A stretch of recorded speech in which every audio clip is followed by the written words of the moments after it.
Get ready because car prices are about to skyrocket again. Hey everyone, before we dive into today's video, I want to tell you about Octane Coffee Company. It is the car-themed coffee company with a variety of different roasts paired with iconic names. You've got Big Block, Race Gas, The Goat. It's perfect for early morning cars and coffee or cruises down the canyon. It is the coffee for all car enthusiasts. Pick up your bag at OctaneCoffeeCompany.com, link is down below, and get 10% off your first order using promo code Octane10. Now back to the video. All right, so here we thought the car prices were done going up, and I'm here to tell you that there is a pretty good chance that they may continue going upwards. So here's the backstory here. You guys may be familiar, but the UAW, which is the United Auto Workers Union, is just days away from going on strike against GM, Ford, and Stellantis, or really Jeep, Dodge, Chrysler, and Ram. Now, if you guys aren't familiar, the UAW is the union that represents the big three US manufacturers. And at its peak, it had over 1 million members. I think as it stands today, they have a couple 100,000. And as of end of day, September 14th, potentially 146,000 of those employees may go on strike against all three of the US manufacturers. Now, one thing to keep in mind is international OEMs that happen to have plants here in the US do not have union employees. They're not part of the UAW. So the manufacturing plant for Toyota in Texas or Mercedes on the East Coast, none of those are represented as part of this UAW. The UAW is strictly for Ford, GM, and Stellantis here in the US. Now, this all starts back in 2019 because every 4 years, the UAW renegotiates a contract with the manufacturers. And if you guys recall, back then, the UAW was not able to come to an agreement with GM by the end of its contract, which resulted in a 40-day strike against General Motors. And that actually cost the company about $3.6 billion. Billion with a B. Now, for a company that makes about $43 billion a quarter, that's kind of a drop in the bucket, but that's $3.6 billion that they didn't get to keep in their pocket. And as a result of that, it also led to delays in production for some of its vehicles, including the C8 Corvette. If you guys recall, the Corvette was supposed to come out end of 2019, early 2020. Well, because of these strikes, it led to the Corvette getting delayed, and then it was impacted furthermore by the pandemic, and we all know what happened there. And we're kind of sitting in a period where Corvettes are still going above MSRP, partly due to what happened back in 2019. So strikes are a big deal, and the UAW is well aware of this and is using this as a negotiating tactic to get a few extra things, or maybe a couple hundred extra things from the manufacturers as we're approaching the next 4-year renewal here at the end of 2023. Now, another important factor for the UAW is they have a new president. As of spring of this year, Shawn Fain is the new president of the UAW, and he is the first president to be elected by its members. The previous presidents were all elected by delegates, similar to how we do it here in the US with like the Electoral College and delegates voting for their president. That's kind of how the UAW did it, whereas now, as of spring, because of certain scandals that impacted the prior president, the UAW decided to directly elect this president, and Shawn Fain is the new leader. And as he quotes, he's making some pretty audacious demands from the US manufacturers. Now, the list goes on. It's actually, I think, upwards of 1,000 different items, but the highlights or the big ticket items are a 46% increase in hourly worker pay. Now, I don't think it's across the board, but I think that's the scale. Up to 46% increase in employee pay. He's also asking for a 32-hour work week, but with 40-hour pay. So a full pay week, but you only work 32 hours. He's also asking for reinstatement of pensions. He's requesting certain protections from the change or shift towards EV, because EV plants typically require fewer employees because there's less moving parts. And so the UAW wants to protect its members to ensure that as manufacturers are changing towards EV vehicles, that their employees continue to be protected. There's also additional protections when plants close down, and a whole host of other requests from the manufacturers. Now, of course, the UAW is taking a hard stance. They're going quite extreme because that's kind of part of the negotiating process. You got to ask for a lot, and then you kind of settle in the middle. Now, the question is whether that middle point is going to meet what the manufacturers are wanting. Now, these requests aren't just coming out of thin air. The UAW argues that over the past several years, since 2019 or even before then, The CEOs of these major manufacturers have continued to see their compensation grow year after year, including the executive management and all the people, the white-collar jobs that are in these manufacturers. They're seeing their pay increase, whereas these blue-collar workers aren't really seeing that much of an increase. In fact, I think they mentioned that their pay increases are lower than the cost of inflation. And so they're demanding a fair share of the increase in revenue and profits that these manufacturers have been generating over the past few years. Now, if these demands aren't met and they're not able to come to some sort of an agreement by end of day September 14th, we could see upwards of 146,000 employees going on strike. Now, we don't necessarily know all of the logistics. We do know that the UAW has a several $100 million fund that they could use to pay for some of their employees or union workers while they're on strike.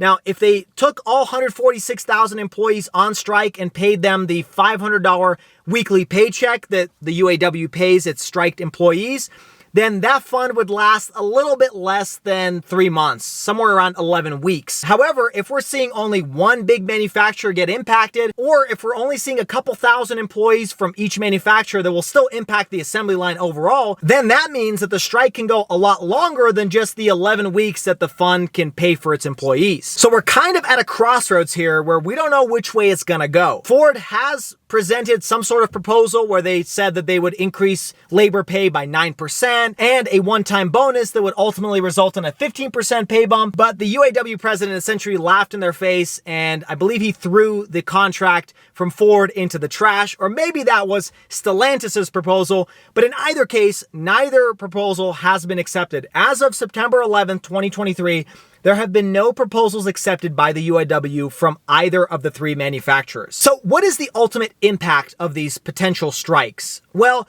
there is a research firm out there called Anderson Economic Group, and they track the automotive industry. And what they've estimated is that all U.S. auto manufacturing, which includes some of the foreign OEMs that manufacture here in the United States, makes up about 3% of US's GDP. In addition, they estimate that just a 10-day strike will cost about $860 million in lost wages. And they estimate that that 10-day strike will cost the manufacturers about $1 billion. Now, you scale that up to upwards of 11 weeks, and you're talking about a pretty significant impact to Ford, GM, and Stellantis. Now, in terms of impact to the US economy, it's not something that would necessarily cause a recession, but it could impact our daily finances. That same research firm estimates that a 10-day strike would cost about $5 billion to the US GDP. So what does this all mean for us as consumers? And what in the world do I mean that car prices are going to skyrocket again? Well, there are really two scenarios that can go down. The first scenario is the auto workers go on strike as of end of day September 14th. Now, how long they're gonna go on strike is questionable, because at the end of the day, the auto manufacturers make up a decent chunk of the GDP. 3% isn't much, but it's a significant amount to get a lot of people to start paying attention. And you already have people all the way essentially up to the President of the United States and their closest staff getting involved in the negotiation. So there's a good chance that the strike probably won't last too long, because you have a lot of powerful people involved trying to come to a resolution. That said, 2019, it was 40 days and their demands weren't nearly as audacious as they are today. Now, at the end of the day, when it comes to car prices, it's really just economics 101, supply and demand.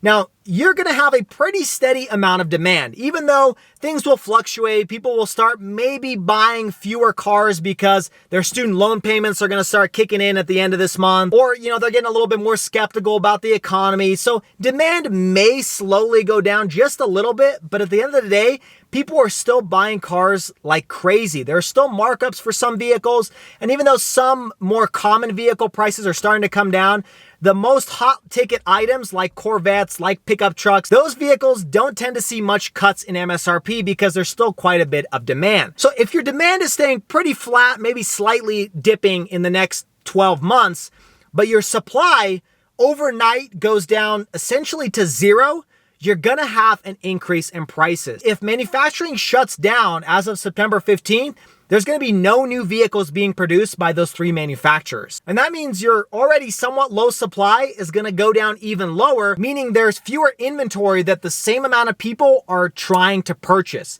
That's going to cause prices to go up for not only new vehicles, but used vehicles as well, because as there's lower supply of new cars, people are going to start turning towards the used market, and that's going to lead to those prices going up. Almost an exact repeat of what happened just a couple years ago during the pandemic. Now, that's the first doomsday scenario. The second scenario is the United Auto Workers get exactly what they want, or at least they're able to come to an agreement where maybe they're able to get a 20% pay bump, maybe slightly less hours, whatever the negotiation comes down to. Maybe the strike doesn't even happen, and by September 14th, all three manufacturers magically create some sort of contract and everybody is happy. Well, even in that scenario, there's still a good chance prices are gonna go up. And here's why. So at the end of the day, the big three manufacturers are all public companies, and so they answer to just one group of people, and that is the investors. And in my experience in finance, and I'm being a little facetious here, but investors really only want one thing, and that is increasing profits. Every year, you're gonna have to show slightly higher revenues, slightly higher profits to continue justifying your stock price, having more people buy your stock, buy and sell your stock, in order to provide these big companies with a little bit of extra cash and large group of investors to buy their stock. And investors don't really like to see profits going down. And at the end of the day, if the UAW happens to create this new contract with higher pay for their employees, that means that the manufacturers are probably going to be making lower profits, because your demand is going to stay pretty stable, but your expenses are going to start creeping up, which means your bottom line, the amount you take home at the end of the day, it's going to be a little bit lower for GM, Ford, and Stellantis. Now, in order to increase the profits and make investors happy, there's a couple things you can do. One, you can reduce expenses, which is unlikely because you're going to have to start paying people a little bit more money. The other option is to make more sales. So if you're selling more cars every day, then of course your profits are going to go up. But when your demand is pretty steady and you only have 100 people buying a car, it's kind of hard to get 110 people to buy a car because those people just don't exist. So one of the ways where they can increase profits is by raising prices for all the vehicles. So to counteract the increased salaries they're going to have to pay for the UAW, they're probably going to start raising prices to offset those costs. And that's going to trickle down to us consumers. We're going to have to pay higher prices for the same Ford F-150s, the Chevy Traverses, and all the crossovers and pickup trucks that us Americans just love to buy. Now, you may be arguing that, well, there's always Honda, there's always Toyota, there's always these other foreign manufacturers that happen to be building cars here in the US. Their prices aren't going to go up. Well, I have some news for you. If Honda and Toyota is seeing that F-150 trucks are going up in price and people are still buying them, they're going to want to increase the prices of Tundras and Ridgelines. They're going to want to raise prices so that they can also make more money. They're for-profit businesses. They're not here for charity. They're going to raise prices, and that's exactly what we saw over the last few years, where those companies that weren't as impacted by chip shortages were still raising prices for their cars year after year. At the same time, the hottest selling vehicles in the US are the vehicles that are made by Ford, GM, and Stellantis. We're talking pickup trucks.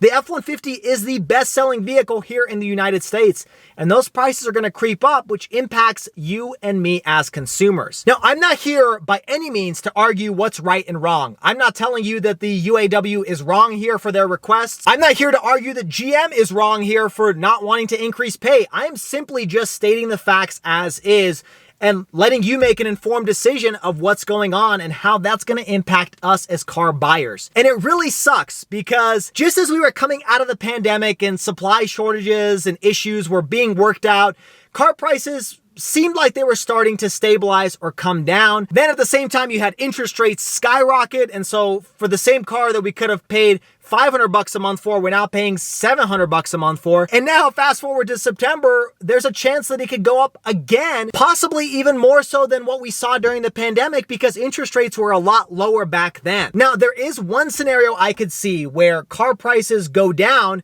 and the UAW still gets everything they want. And that scenario is where we enter into a recession. If we get into a recession, there is a good chance that because demand starts going down dramatically, you're going to have these manufacturers start cutting prices for cars. Even though they're going to make less money for every single car, it's better to make a little bit less money than no money at all. And so in order to spur demand and have people come into the dealerships and buy cars, they're willing to take a little bit less money, and investors are generally a little bit more okay with that because that's going to impact everybody across the board. Not that I am wishing for a recession by any means, but I think that might be the only scenario where car prices start to come down and employees are getting a little bit more money. So that is currently the situation we're sitting in today.